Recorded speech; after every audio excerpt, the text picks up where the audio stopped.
یہی ہے آرزو تعلیم قرآن میں ہو جائے۔ الحمدللہ رب العالمین والصلاة والسلام علی سید المرسلین، اما بعد فاعوذ باللہ من الشیطان الرجیم، بسم اللہ الرحمن الرحیم۔ الصلاة والسلام علیک یا رسول اللہ وعلی آلک واصحابک یا حبیب اللہ۔ الصلاة والسلام علیک یا نبی اللہ وعلی آلک واصحابک یا نور اللہ۔ حضرت امیر المؤمنین حضرت سیدنا عمر بن خطاب رضی اللہ تعالی عنہ فرماتے ہیں، بے شک دعا زمین و آسمان کے درمیان ٹھہری رہتی ہے اور اس سے کوئی چیز اوپر کی طرف نہیں جاتی جب تک تم اپنے نبی اکرم صلی اللہ تعالی علیہ وآلہ وسلم پر درود پاک نہ پڑھ لو۔ صلو علی الحبیب صلی اللہ تعالی علی محمد صلی اللہ تعالی علیہ وآلہ وسلم۔ پوری دنیا میں حضرت عمر فاروق رضی اللہ تعالیٰ عنہ کے دن کو بڑی دھوم دھام سے منایا گیا۔ الحمدللہ مدنی چینل پر بھی اس کے سلسلے پیش کیے گئے۔ طلبہ کو اس حوالے سے کوئی بات ارشاد فرما دیجیے۔ بسم اللہ الرحمن الرحیم۔ سیدنا عمر فاروق رضی اللہ تعالیٰ عنہ کا دن تھا، اس کے حوالے سے دو باتیں عرض کروں گا۔ پہلی بات تو یہ ہے کہ جیسے مختلف جگہوں پر یہ دن منایا گیا، مدنی چینل پر بھی اور مساجد کے اندر بھی اور اس کے علاوہ بھی محافل ہوئی، طلبہ جو ہیں بطور خاص انہوں نے اس دن کو منانے کے حوالے سے کیا کیا، کیونکہ یہ ایسا نہ ہو کہ یہ دن منانا جو ہے یہ مساجد اور مختلف جگہوں پر تو ہو لیکن خود ہمارے طلبہ کے اندر جو ہے اس دن کو منانے کے حوالے سے کوئی ایکٹیویٹی نہ ہو، کیونکہ ہم اولیاء کے ماننے والے، بزرگوں کے ماننے والے، اور ہمارا جو مذہب ہے، ہمارا جو طریقہ کار ہے، ہمارا جو مسلک ہے وہ ہے ہی منانے والا، ماننے والا اور اولیاء کو اور بزرگوں کو ماننے والا۔ تو لہذا بطور خاص جو ہے جب ایسے ایام آئیں، یعنی کسی بھی ہستی کا دن آئے، خواہ عمر فاروق رضی اللہ تعالیٰ عنہ یا خلفاء راشدین میں سے کوئی اور ہے، یا سیدنا امام حسین رضی اللہ تعالیٰ عنہ کا دن جیسے آ رہے ہیں، اس حوالے سے تین چیزیں جو ہے وہ اپنے سامنے ہمیشہ رکھنی چاہیے۔ نمبر ایک یہ کہ بطور خاص ان دنوں کو منانے کا ذہن ہو، ان دنوں کو منانے کا ذہن ہو۔ یہ میں اس لیے کہہ رہا ہوں کہ اگر آپ اپنے اپنے حوالے سے غور کریں، سیدنا عمر فاروق رضی اللہ تعالیٰ عنہ کا جو دن گزرا ہے اس کو کس نے کس طور پر منایا، تو آپ کو خود سمجھ آ جائے گی کہ میں کیا کہنا چاہ رہا ہوں، کہ ایسا نہ ہو کہ طلبہ کے اندر جو ہے وہ اس کو منانے کے حوالے سے کوئی رجحان ہی نہ ہو۔ اگر جامعہ کی طرف سے کچھ اہتمام ہو گیا تو ٹھیک ہے، نہیں ہوا تو نہ صحیح، یہ والا طرز نہیں ہونا چاہیے۔ جو بھی ہمارے ایام ہیں یا جو بھی ہمارے امتیازات ہیں کہ جن کو ہم بطور خاص مناتے ہیں، ان دنوں کے اندر ہمارا اپنا کوئی عمل دخل ضرور ہونا چاہیے، ہمارا اپنا کردار اس کے اندر ضرور ہونا چاہیے۔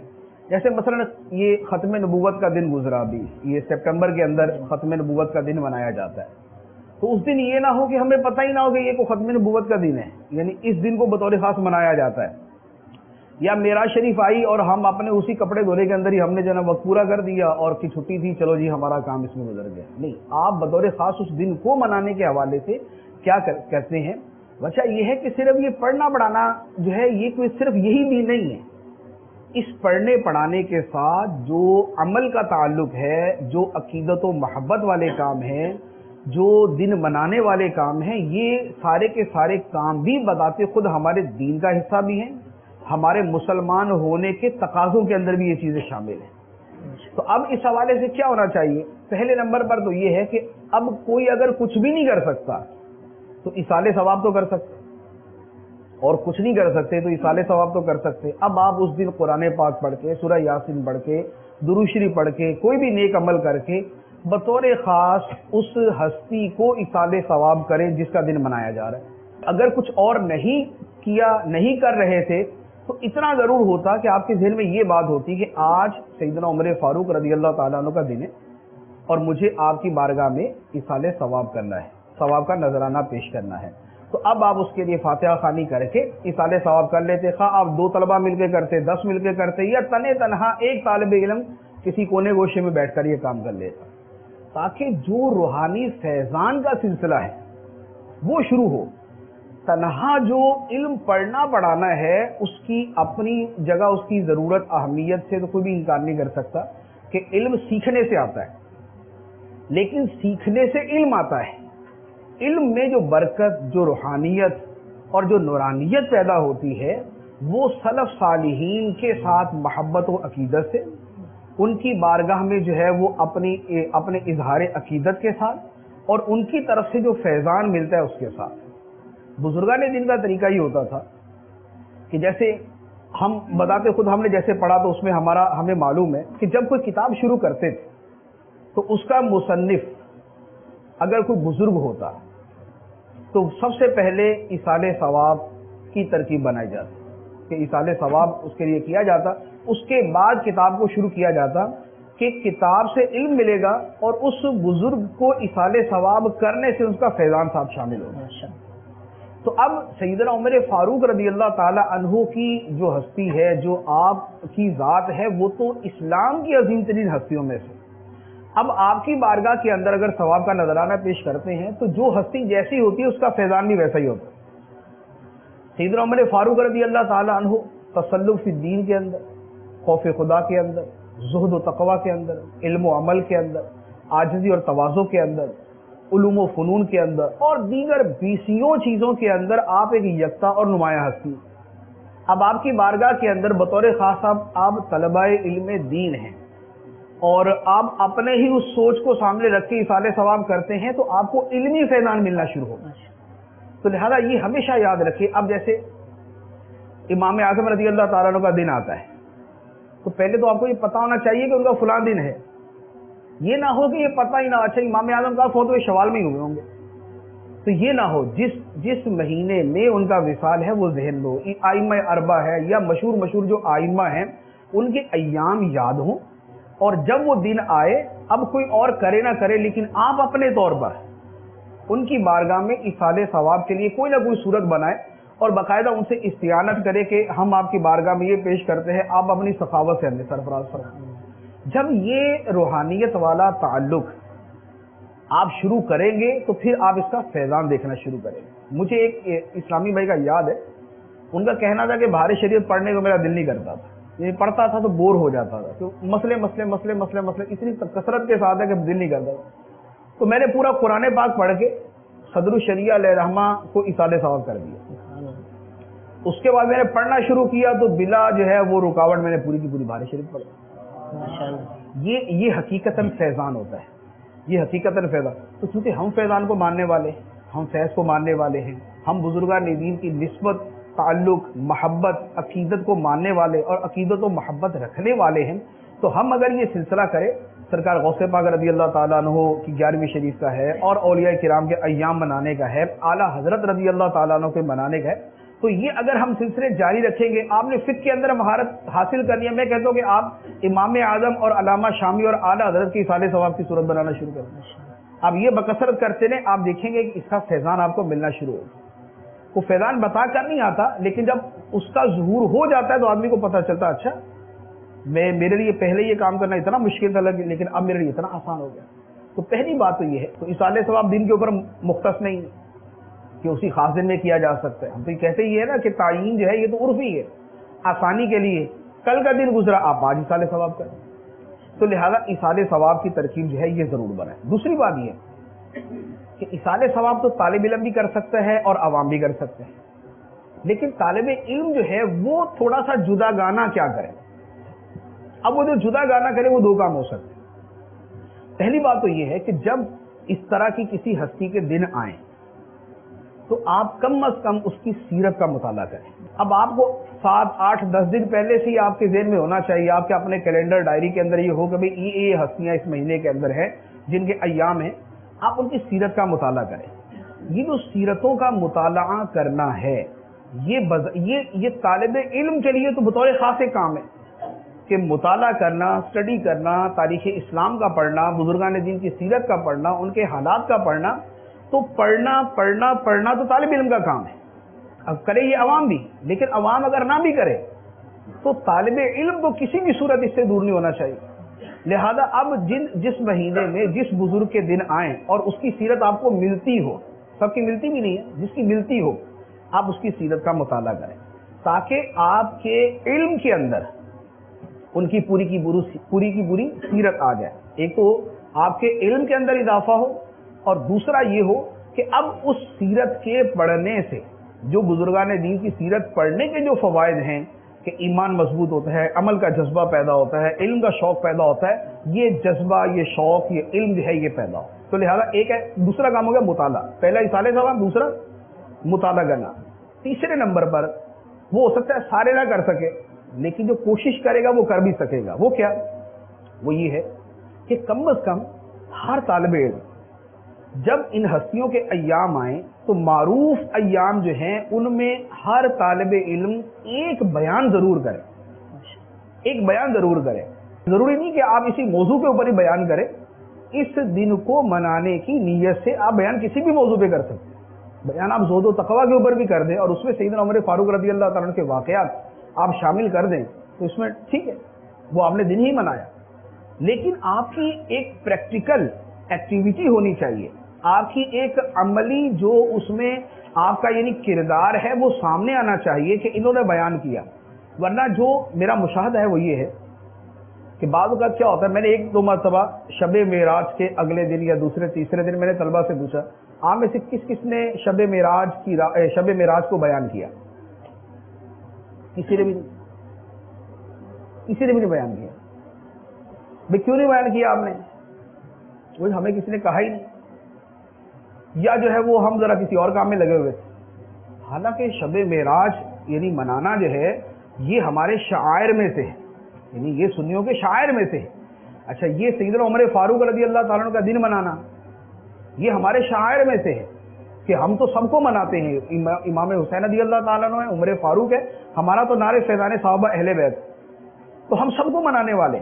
تو اب کچھ نہ کچھ اپنی آپ کی طرف سے، یعنی یہ اظہار عقیدت کہہ لیں، اس کو آپ نذرانہ عقیدت کہہ لیں کہ آپ کی طرف سے اس دن بطور خاص کچھ نہ کچھ ان ہستیوں کی بارگاہ میں بصورت بیان نذرانہ پیش ہونا چاہیے.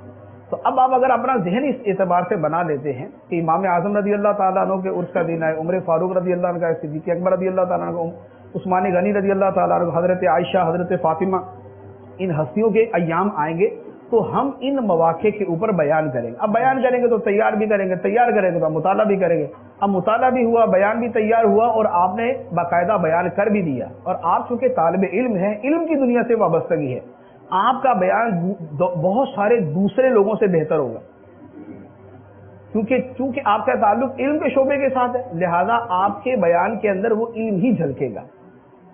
تو اب وہ بیان کے جو علم پر بنیاد رکھتا ہو، جو علم پر بیس کرتا ہو، وہ ان دوسرے بہت سارے بیانات سے بہتر ہوگا کہ جس کے اندر کوئی سر پیری نہیں ہوتا. یعنی بہت ساری جگہوں پر ایسا بھی ہوتا ہے، آپ جو ہے وہ آپ بھی جمعہ پڑھتے ہیں اور آپ بھی مسجدوں کے اندر بیانات سنتے ہیں اور آپ کو بھی معیار کا پتہ ہے کہ ہمارے یہاں بیانات کا کیا معیار ہے. تو اگر جو اہل علم ہیں، جو طلبہ علم ہیں، جو علم پڑھنے والے ہیں، علم سیکھنے والے ہیں، علم کا مطالعہ کرنے والے، علم کو یاد کرنے والے ہیں، اگر یہ بیانات کی طرف آئیں گے تو اب ہمارے ہاں جو بیانات کا رونا رویا جاتا ہے کہ یار ہمارے یہاں کیا بیان ہو رہا ہے، ہماری مسجدوں کے اندر کیا بیان ہوتا ہے، زمانہ کیا ہے، معاشرہ کیا ہے، ضرورت کیا ہے، بیان کیا ہے. تو یہ جو ساری اس طرح کی چیزیں ہیں پھر یہ ختم ہوں گی یا کم ہوں گی. تو لہذا بیان کی طرف جو ہے وہ ہر طالب علم کو آنا چاہیے. اب وہ ہے کہ جو اس کے شرعی احکام اس کا خیال کرے کہ کب آپ نے دیکھ کر بیان کرنا ہے اور کب آپ کو اجازت بنتی ہے کہ آپ بنا دیکھے بیان کر سکیں. یہ تمیز کرنا آپ کا کام ہے، لیکن اس کام کی طرف بھی آپ باقاعدہ آئیں. میں نے بطور خاص وہ سلسلہ کیا اس کے اوپر، سیدنا عمر فاروق رضی اللہ تعالیٰ عنہ کے اوپر سلسلہ کیا. اس سلسلے کے اندر وہ سلسلہ ہمارا روٹین کا جاری تھا، لیکن اس میں بطور خاص یہ نیت تھی کہ چونکہ آج سیدنا عمر فاروق رضی اللہ تعالیٰ عنہ کا دن ہے تو مجھے یہ دن منانا ہے. اس نیت کے ساتھ جو ہے وہ ہم نے یہ سلسلہ کیا. اگر سلسلہ کسی اور ٹاپک میں ہوتا تو عمر فاروق رضی اللہ تعالیٰ عنہ کی ذات کے حوالے سے میں کوئی نہ کوئی دوسرا بیان ضرور کروں تاکہ اس دن کو منانے کے اندر ہمارا نام ہو کہ اگر ہم یہ کام نہیں کریں گے تو کون کرے گا، اگر ہم ان بیانات کی طرف نہیں آئیں گے تو پھر دوسرا کون بیان کرے گا۔ تو لہذا تین چیزیں جو ہیں یہ کسی بھی دن کے حوالے سے، ابھی عمر فاروق رضی اللہ تعالیٰ کی بات ہو رہی ہے لیکن اس کے علاوہ بھی تین چیزیں جو یہ کریں، اصالہ ثواب اس میں آپ کو کوئی وہ پرابلم نہیں ہے، وہ بآسانی کر سکتے، مطالعہ کرنا وہ بھی آپ کے لیے کوئی مشکل نہیں، تیسرے نمبر پہ بیان کرنے کا تہیہ کر لیں۔ اب بیان کے مواقع آپ کو ملتے ہیں تو ٹھیک ہے، نہیں ملتے تو کوئی بات نہیں، کم از کم آپ نے تو تیاری اپنی رکھی ہوئی ہے۔ تو یہ تین کام جو ہے یہ آپ ہر عظیم ہستی کے حوالے سے اپنے ذہن کے اندر رکھا کریں اور اس کو کرنے کی کوشش کیا کریں۔ انشاءاللہ حضور فاروق اعظم رضی اللہ تعالیٰ عنہ کی سیرت کے حوالے سے گفتگو ہوئی کہ ان کا دن منانا چاہیے تھا، اور دیگر بزرگوں کا بھی۔ طلبہ علم دین موجود ہیں، سیرت کے بے شمار پہلو ہیں، عادل حکمران تھے، منتظم بہت پیارے منتظم تھے، لیکن علمی مقام جو ہے وہ ارشاد فرمائیے کہ فاروق اعظم رضی اللہ تعالیٰ عنہ کا علمی مقام کیا تھا؟ آپ کی ذات ویسے تو بڑی جامع ذات ہے، جس پہلو کے حوالے سے بھی کلام کر لیں۔ علمی مقام کے حوالے سے یہ ہے کہ سیدنا عمر فاروق رضی اللہ تعالی عنہ صحابہ کرام میں صدیق اکبر رضی اللہ تعالی عنہ کے بعد آپ علمی اعتبار سے سب سے عظیم ہستی، یعنی خلفائے راشدین میں جو علمی مقام کے اعتبار سے درجہ بندی ہے وہ بھی وہی ہے جو ان کی فضیلت اور ان کے مرتبے کے اعتبار سے ہے کہ صدیق اکبر رضی اللہ تعالی عنہ جو ہے یہ سب سے بڑے عالم، اور اس کے بعد سیدنا عمر فاروق رضی اللہ تعالیٰ عنہ۔ اور آپ کے علم کا یہ اندازہ لگائیں، جیسے حضرت علی رضی اللہ تعالیٰ عنہ کے بارے میں حدیث سے مبارک ہے نا کہ انا مدینۃ العلم وعلی بابوہا، کہ میں علم کا شہر ہوں، علی اس کا دروازہ۔ سیدنا عمر فاروق رضی اللہ تعالیٰ عنہ کے بارے میں بھی حدیث سے مبارک ہے، نبی کریم صلی اللہ علیہ وآلہ وسلم نے ارشاد فرمایا، آپ نے فرمایا کہ میں نے خواب دیکھا، خواب کے اندر ایک دودھ کا پیالہ مجھے پیش کیا گیا، میں نے وہ پیا، وہ دودھ میں نے پیا حتیٰ کہ میں سیر ہو گیا، اور مجھے اس کی سیرابی ایسی محسوس ہوئی کہ مجھے اپنے ناخنوں کے نیچے اس کی تری محسوس ہوئی، یعنی وہ دودھ جو ہے وہ میرے پورے بدن میں رچ بس گیا۔ پھر جو بچا ہوا دودھ تھا پیالے کے اندر وہ میں نے عمر فاروق کو دے دیا۔ صحابہ کرام نے عرض کیا یا رسول اللہ صلی اللہ علیہ وسلم، آپ نے اس خواب کی کیا تعبیر سمجھی کہ وہ دودھ کیا تھا؟ فرمایا علم، وہ علم تھا۔ تو اب سرکار دو عالم صلی اللہ علیہ وآلہ وسلم اعلم الاولین والآخرین اور اعلم الخلق، آپ اپنے علم مبارک کا بچا ہوا سیدنا عمر فاروق رضی اللہ تعالیٰ عنہ کو عطا فرما رہے ہیں، تو لہذا سیدنا عمر فاروق رضی اللہ تعالیٰ عنہ کا علم کیا ہوگا، ایک بات۔ دوسری بات یہ ہے آپ کے علم کے بارے میں خود صحابہ کرام کے اندر یہ معروف تھا، یعنی ایک صحابی بتاتے ہیں کہ نبی کریم علیہ الصلوۃ والسلام کے زمانے میں دو ہستیاں تھیں جو فتویٰ دیا کرتی تھی، دو ہستیاں تھیں جو فتویٰ دیا کرتی تھی، اور کب؟ نبی کریم علیہ الصلوۃ والسلام کے زمانہ مبارکہ میں، یعنی آپ کی موجودگی میں فتویٰ دیتی تھی۔ ان میں ایک سیدنا ابو بکر صدیق تھے، دوسرے عمر فاروق رضی اللہ تعالیٰ عنہ۔ تو جو سرکار دو عالم صلی اللہ علیہ وآلہ وسلم کے زمانہ مبارکہ کے اندر فتوے دے رہے ہیں تو ان کا علم کا مقام کیا ہوگا۔ تیسری بات، آپ کے علم کے حوالے سے حضرت عبداللہ ابن مسعود رضی اللہ تعالیٰ عنہ فرماتے ہیں کہ اگر تمام قبائل عرب کا علم ایک پلڑے میں رکھ دیا جائے اور عمر فاروق کا علم دوسرے پلڑے میں رکھ دیا جائے تو عمر فاروق والا پلڑا ہی غالب آئے گا، یعنی تمام قبائل عرب کا علم ایک طرف اور آپ کا علم ایک طرف۔ ایک اور روایت کے اندر ہے، فرمایا کہ عمر فاروق کے انتقال سے، آپ کی شہادت سے، علم کے 10 حصوں میں سے 9 حصے چلے گئے۔ آپ رضی اللہ تعالی عنہ کا جو علمی مقام ہے وہ ان روایات سے واضح ہے کہ سرکار علیہ الصلوۃ والسلام کے زمانے میں فتویٰ دیتے تھے، پھر اور آپ نے جو علم کے اندر آپ نے جو فتاویٰ دیے ہیں، اس ائمہ مجتہدین بھی اپنے اجتہاد کے لیے سیدنا عمر فاروق رضی اللہ تعالی عنہ کے فتاویٰ سے استدلال کیا کرتے تھے۔ تو یہ آپ کا علمی مقام ہے۔ حضور یہ علمی مقام اور سیرت کے بے شمار پہلو ہوں گے، لیکن بالخصوص علماء و طلباء کے لیے فاروق اعظم رضی اللہ تعالیٰ عنہ کی سیرت میں کوئی سبق وہ ارشاد فرمائیے۔ 2 چیز میں عرض کروں گا، یعنی بطور خاص طلباء کے لیے سیدنا عمر فاروق رضی اللہ تعالیٰ عنہ کی سیرت کی 2 باتیں ہیں، ایک آپ کا عمل ہے، ایک آپ کا فرمان ہے۔ عمل آپ کا یہ تھا جو علم کے ذوق پر دلالت کرتا ہے، آپ کا طریقہ یہ تھا، چونکہ آپ لازمی آپ کاروبار کرتے تھے، اب کاروبار کرتے تھے تو جتنی دیر آپ کاروبار میں رہتے تھے اتنی دیر سرکار صلی اللہ علیہ وآلہ وسلم کی بارگاہ میں حاضری سے دور رہتے تھے۔ اب جتنی دیر بارگاہ سے دور رہیں گے اتنی دیر علم حاصل نہیں ہوگا، تو آپ نے ایک انصاری صحابی کے ساتھ یہ طے کیا ہوا تھا کہ جس وقت میں کاروبار پہ ہوں گا تم نے سرکار کی بارگاہ میں حاضر رہنا ہے، اور جب تم کاروبار پہ ہوگے تو میں سرکار کی بارگاہ میں حاضر رہوں گا، اور پھر ہم دونوں مل کر اپنی اپنی معلومات کو اور علم کو ایک دوسرے سے شیئر کیا کریں، جو تم نے سنا ہوگا مجھے بتا دینا، اور جو میں نے سنا ہوگا وہ میں تمہیں بتا دوں گا۔ یہ تھا جذبہ حصول علم کہ کوئی بھی شے مجھ سے مس نہ ہو جائے، مجھ سے رہ نہ جائے، کہ سرکار دو عالم صلی اللہ علیہ وآلہ وسلم نے فرمائی ہو اور مجھے اس کو سیکھنے کا موقع نہ ملے، بلکہ میں اسے سیکھوں گا۔ اب اس کو اب طلبہ جو ہیں وہ اپنے حوالے سے اس پر منتبہ کر کے دیکھ لیں۔ ہمارے طلبہ بعض اوقات یعنی چھٹی کرنی پڑ جاتی ہے، چھٹی کر لیتے ہیں یا چھٹی ہو جاتی ہے مجبوری کی وجہ سے یا بلا مجبوری۔ اب اگلے دن جب یہ آتے ہیں تو کیا ان کے ذہن میں یہ ہوتا ہے کہ کل کی میں تمام کی تمام باتیں جیسے تیسے بھی ہے میں سیکھ لوں، اس کلاس فیلو کے ساتھ، اس ہمدرجہ کے ساتھ، اس طالب علم کے ساتھ بیٹھ کر میں اس سے پوری پوری باتیں پوچھوں کہ بھئی کل کیا کیا استاد صاحب نے سکھایا؟ بعض اوقات کئی ہوتا ہے کہ وہ پیپر دے رہے ہوتے ہیں، کبھی فاضل عربی کے، تو کبھی اسکول کے، تو کبھی کالج کے۔ اب جن دنوں میں پیپر دے رہے پیچھے درجہ چل رہا ہے، اور یہ 15 دن بعد، 8 دن بعد، 10 دن بعد واپس آتے ہیں، اس کے بعد آ کے جسٹ ایک مرتبہ وہ سبق کو دیکھ لیتے ہیں کہ یہ اتنا پڑھ لیا ہم نے۔ کیا اتنا کافی ہے، یا ان کا طرز عمل یہ ہونا چاہیے تھا کہ 15 دن کے لیے تو ان کو بالکل یہ یوں کہہ لے کہ ان کے سر پہ سوار ہو جاتی یہ بات کہ یار 15 دن تک میں نہیں پڑھ سکا، ان 15 دنوں کے اندر درجے کے اندر کیا کیا پڑھا گیا، یا کوئی پیریڈ رہ گیا، بعد کا کوئی لیٹ آتا ہے یا جلدی جانا پڑ جاتا ہے، اب اس پیریڈ رہ جانے میں جو علم اس کا رہ گیا اس کو سیکھنے کے لیے وہ کتنے جتن کرتا ہے۔ تو ہوتا یہ ہے کہ علم کے حصول کے لیے جس کی جتنی کوششیں ہوتی ہیں اس کو علم بھی اتنا ہی حاصل ہوتا ہے۔ سیدنا عمر فاروق رضی اللہ تعالیٰ عنہ کا جو میں نے عرض کیا کہ قبائل عرب کے علم سے زیادہ ان کا علم تھا، علم کے 9 حصے ان کے پاس تھے، سرکار علیہ الصلوۃ والسلام کے زمانے میں فتویٰ دیا کرتے تھے، اور آپ کو بے پناہ علم عطا کیا گیا، کثیر علوم کے اندر آپ ماہر تھے۔ اس کے پیچھے صرف یہ نہیں تھا کہ آپ نے کلمہ پڑھ لیا تھا لہذا آپ کو اس لیے علم سارا آ گیا تھا، اس کے پیچھے وہ کوشش، وہ محنت، وہ جذبہ، وہ ہمت اور وہ جنون شامل تھا کہ جس کے ذریعے علم حاصل کیا جاتا ہے۔ اب اس میں 2 چیزیں آپ دیکھیں، ایک یہی جو میں نے واقعہ عرض کیا کہ آپ نے ایک انصاری صحابی سے باقاعدہ طے کیا کہ بھائی جس وقت میں حاضر نہیں ہوں گا تم نے حاضر رہنا ہے، کوئی ایک لفظ بھی نبی کریم علیہ الصلوۃ والسلام کا ایسا نہ ہو جو ہمارے سننے سے رہ جائے۔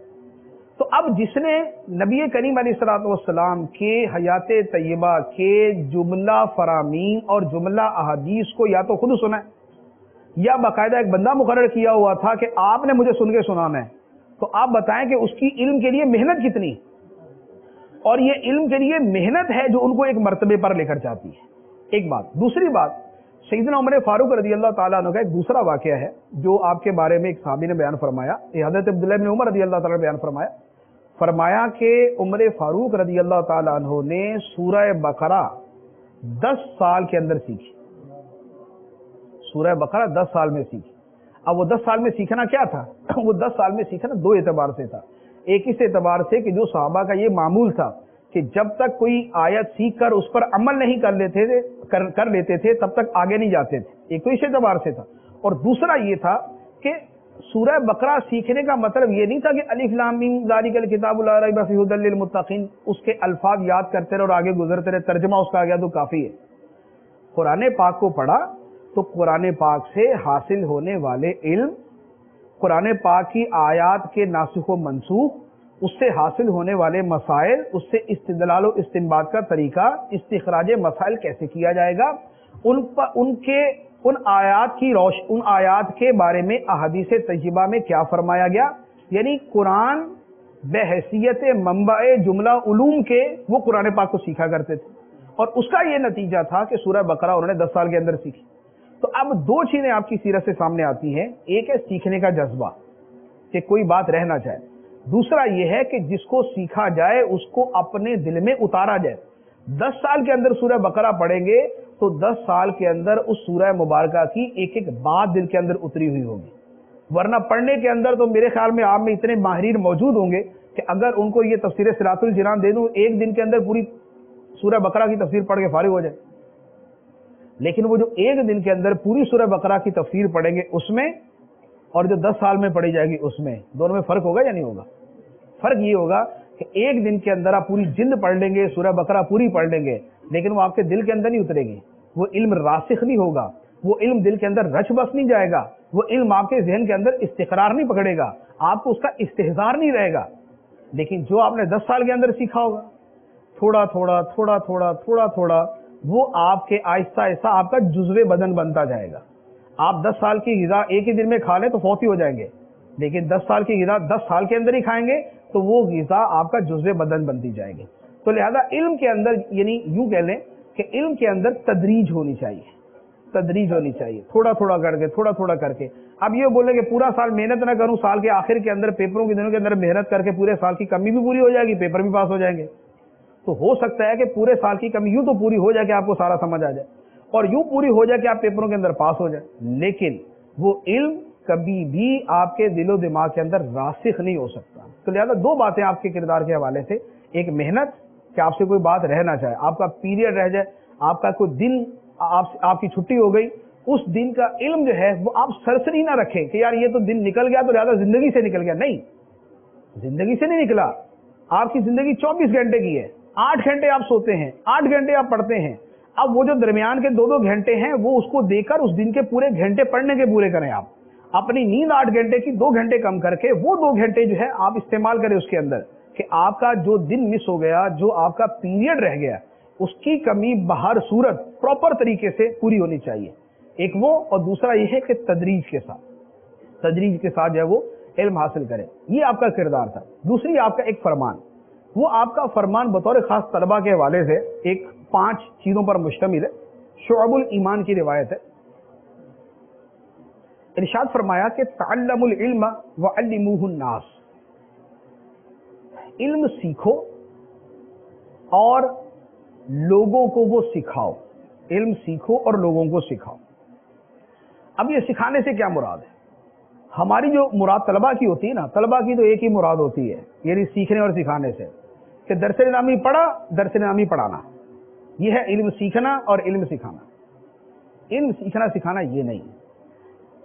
صحابہ کرام جو اصحاب صفہ مسجد نبوی شریف میں علم سیکھتے تھے اور دوسروں کو سکھاتے تھے.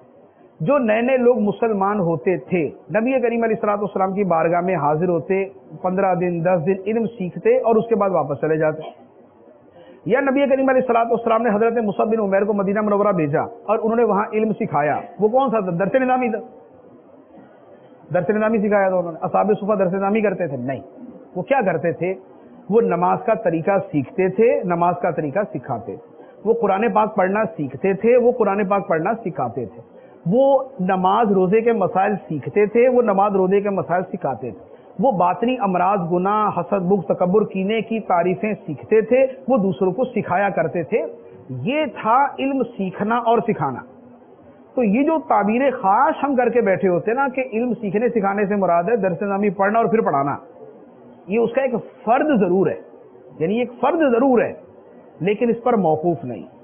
تو اب اگر آپ قرآن پاک کسی کو پڑھنا سکھا دیتے ہیں، خواہ وہ ہمارا مدرسہ المدینہ برائے بالغان ہے یا اب اس کے علاوہ کسی کو سکھا دیتے ہیں، یا آپ نماز سکھا دیتے ہیں، خواہ وہ قافلے کے اندر سکھاتے ہیں یا اس سے ہٹ کر آپ کسی کا نماز کا طریقہ غلط دیکھتے ہیں اور آپ اس کو نماز سکھا دیتے ہیں، یہ نماز سکھانا، یہ قرآن پاک سکھانا، یہ مسئلہ شرعی بتانا، یہ ساری چیزیں بھی علم سیکھنے اور سکھانے میں آتی ہیں. اب مثال کے طور پر جیسے ابھی میں بیان کر رہا ہوں، میں اس وقت میرا یہ بیان کو درس نظامی تو نہیں ہے، نہ یہ منطق ہے، نہ فلسفہ ہے، نہ فقہ ہے، نہ حدیث ہے، نہ تصوف ہے، نہ کلام ہے، نہ اصول فقہ ہے، نہ اصول حدیث ہے، لیکن اس کے باوجود یہ علم سکھانا ہے اور یہ آپ جو بیٹھے ہوئے یہ علم سیکھنا ہے. تو یہ علم سیکھنا سکھانا جو ہے یہ بھی اس اطلاق کے اندر شامل ہے کہ علم سیکھو اور لوگوں کو سکھاؤ. تو لہذا علم سیکھنے کا علم سکھانے کا دائرہ یہ تھوڑا سا وسیع کریں. سیکھنے میں آپ سارا ہی سیکھتے ہیں، آپ نماز، روزہ، حج، زکوٰۃ، نکاح، طلاق، اطاعت، یہ وہ سب اپنے درس نظامی کے اندر سیکھ لیتے ہیں. منطق، فلسفہ، صرف، نحو، یہ سب اس میں آ جاتا ہے. ظاہری باطنی علوم بھی اس کے اندر آ جاتے ہیں، حقوق اللہ، حقوق العباد بھی اس کے اندر شامل ہیں. لیکن سکھانے کے اندر یہ سب محدود ہو جاتا ہے. سکھانے کے اندر یہ چیزیں نہیں آتی. اب اگر آپ بیان کرتے ہیں، اس بیان کے اندر آپ لوگوں کو نماز کے مسائل بھی سکھاتے ہیں، آپ جمعہ پڑھاتے ہیں، جمعے کا بیان کرتے ہیں، اس جمعے کے بیان کے اندر آپ لوگوں کو نماز کے مسائل سکھاتے ہیں، آپ حسد بغض تکبر کینے کی تعریفیں ان کو یاد کراتے ہیں، آپ ان کی باریکیاں ان کو بتاتے ہیں، آپ حسد بغض ریاکاری کی چیزیں ان کو بتاتے ہیں، یہ بھی علم سکھانے کے اندر آئے گا۔ آپ قافلے میں جا کے 3 دن کے اندر صرف لوگوں کو وضو اور نماز سکھاتے ہیں، آپ یہ بھی علم ہی سکھا رہے، اور یہ وہ علم سکھا رہے جو اصحاب صفہ سیکھا کرتے تھے اور سکھایا کرتے تھے۔ لہذا پہلی نصیحت جو عمر فاروق رضی اللہ تعالیٰ عنہ نے فرمائی، علم سیکھو اور اسے لوگوں کو سکھاؤ۔ دوسری بات آپ نے فرمایا وَتَعَلَّمُوا لَهُ الْوَقَارَ وَالسَّكِينَةَ، اور علم کے لیے وقار اور سکینت سیکھو۔ سکینت بھی اسی کے ساتھ ملتی جلتی ہے، اطمینان، سکینت اطمینان۔ علم کے لیے وقار اور اطمینان سیکھو، مراد کیا؟ اگر خلاصہ کلام کے طور پہ میں عرض کروں تو یوں کہوں گا کہ باوقار عالم بنے، علم سیکھیں، باوقار طریقے سے عالم بنے، باوقار عالم۔ اب باوقار کون ہوتا ہے؟ باوقار ہونے کا بہت سارا تعلق جو ہے وہ ہمارے معاشرے، ہمارے ماحول کے ساتھ ہوتا ہے۔ آپ کا اخلاق، آپ کا کردار، آپ کی گفتگو، آپ کا اٹھنا بیٹھنا، آپ کی عادات، آپ کی صفائی، یہ چیزیں آدمی کے باوقار ہونے پر دلالت کرتی ہیں۔ اگر مثال کے طور پہ کسی نے میلے کچیلے کپڑے پہنے ہوئے، اس کی عادات جو ہے وہ ایسی نہیں ہے کہ جو لوگوں کے اندر پسندیدہ نگاہ سے دیکھی جائے، اس کا اٹھنا بیٹھنا ایسا نہیں ہے جو لوگوں میں پسندیدہ ہو، اس کے کھانے پینے کا سٹائل جو ہے نا وہ ایسا ڈیفرنٹ قسم کا ہو کہ لوگ بولے یار انسان نے کھایا کس نے کھایا، یہ چیزیں وقار کے خلاف، یہ آپ کو جیسا باوقار ہونا چاہیے اس کے خلاف۔ تو سیدنا عمر فاروق رضی اللہ تعالیٰ عنہ فرماتے ہیں کہ علم سیکھو اور علم کے لیے وقار اور سکینہ سیکھو۔ آپ کے انداز سے، آپ کے اسلوب زندگی سے، آپ کی طرز حیات سے، ان تمام چیزوں سے وقار اور سکینت جو ہے یہ نمایاں ہوتی ہے۔ یہ بڑا باوقار آدمی ہے ماشاءاللہ، یہ نہیں ہے کہ یار اس کو صفائی کا لحاظ ہی نہیں، اس کو بات کرنے کی تمیز نہیں، اس کو گفتگو کرنے کا انداز نہیں آتا، اس کو بیٹھنے کا پتہ نہیں، اس کو پتہ نہیں ہے صفائی کس چیز کا نام ہوتی ہے، اس کے جوتے دیکھ لو کتنے گندے، اس کی چادر دیکھ لو کتنے گندے، اس کے کپڑے دیکھ لو کتنے میلے۔ یہ چیزیں جو ہے یہ وقار کے خلاف۔ تو علم سیکھا جائے اور علم کے ساتھ وقار بھی سیکھا جائے۔ صفائی کے اوپر تو میں نے ایک بیان کیا ہوا، آپ کو اچھی طرح یاد ہوگا، تو وہ بیان تھا وہ اسی حوالے سے تھا کہ وقار جو ہے وہ ہونا چاہیے، باوقار اور صاف ستھرے طریقے سے رہنا چاہیے۔ اچھا، تیسری بات ارشاد فرمائی کہ وَتَوَاضَعُوا لِمَنْ تَعَلَّمْتُم مِّنْهُ الْعِلْمَ، جن سے علم سیکھو، جن اساتذہ سے علم سیکھو ان کے سامنے عاجزی اختیار کرو۔ جن اساتذہ سے علم سیکھو ان کے سامنے عاجزی اختیار کرو۔ عاجزی اساتذہ کے سامنے کرنا یہ علم کے بڑے یعنی بنیادی آداب میں سے۔ اب عاجزی کسے کہتے ہیں، استاد کے سامنے عاجزی کا کیا مطلب ہے، اس کو میں ایک جملے میں بیان کرتا ہوں کہ عاجزی وہ ہو جو دل سے نکلے اور اعضاء سے ظاہر ہو، جو دل سے نکلے اور اعضاء سے ظاہر ہو۔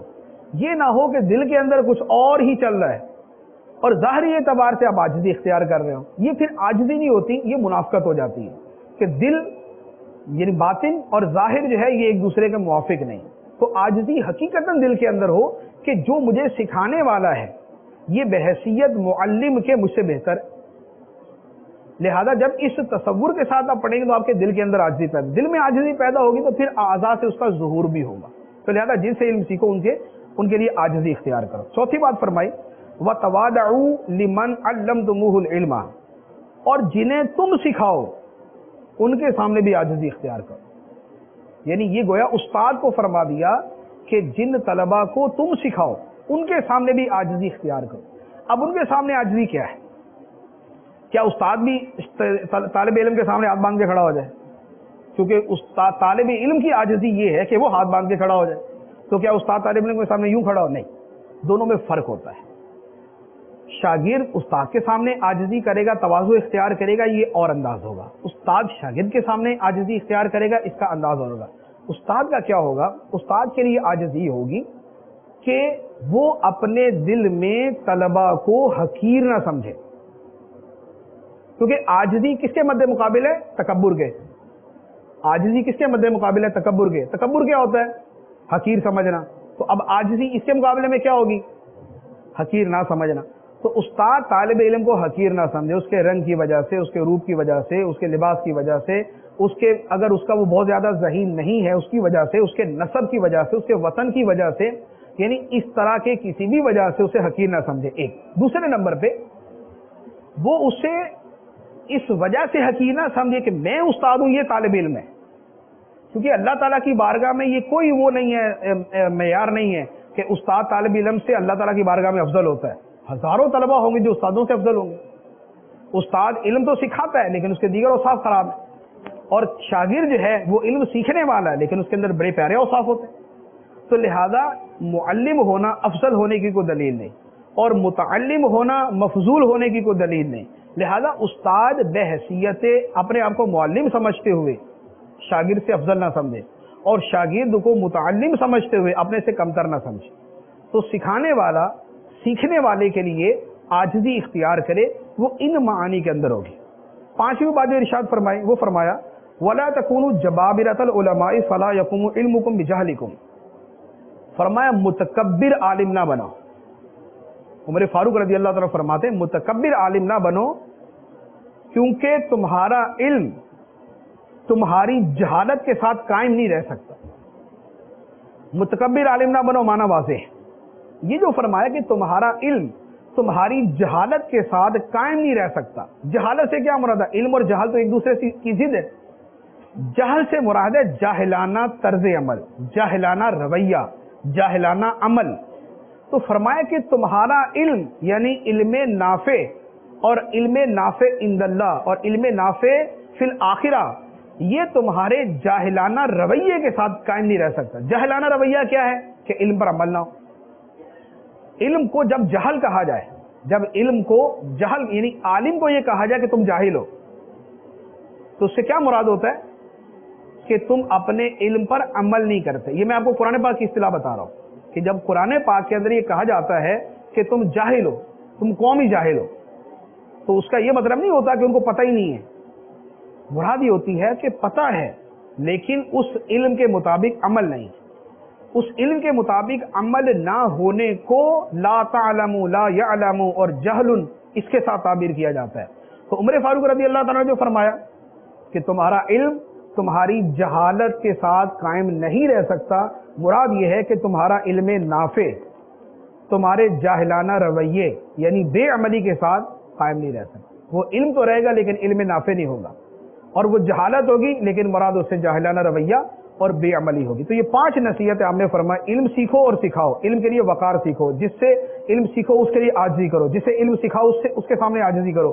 متکبر عالم نہ بنو کیونکہ تمہارا علم تمہاری جہالت کے ساتھ قائم نہیں رہے گا. اللہ تعالیٰ سے دعا ہے کہ ہمیں فاروق اعظم رضی اللہ تعالیٰ عنہ کی سیرت مبارکہ پر عمل کرنے، اور بالخصوص آپ رضی اللہ تعالیٰ عنہ کا علم دین حاصل کرنے کے لیے جو جذبہ تھا اس میں سے بھی ہمیں حصہ عطا فرمائے. دیگر بزرگان دین رحمہم اللہ المبین کی سیرت پر بھی عمل کی توفیق عطا فرمائے. سلسلے کا وقت ختم ہو چکا. اللہ تعالیٰ جو کچھ سنا اس پر عمل کی توفیق عطا فرمائے.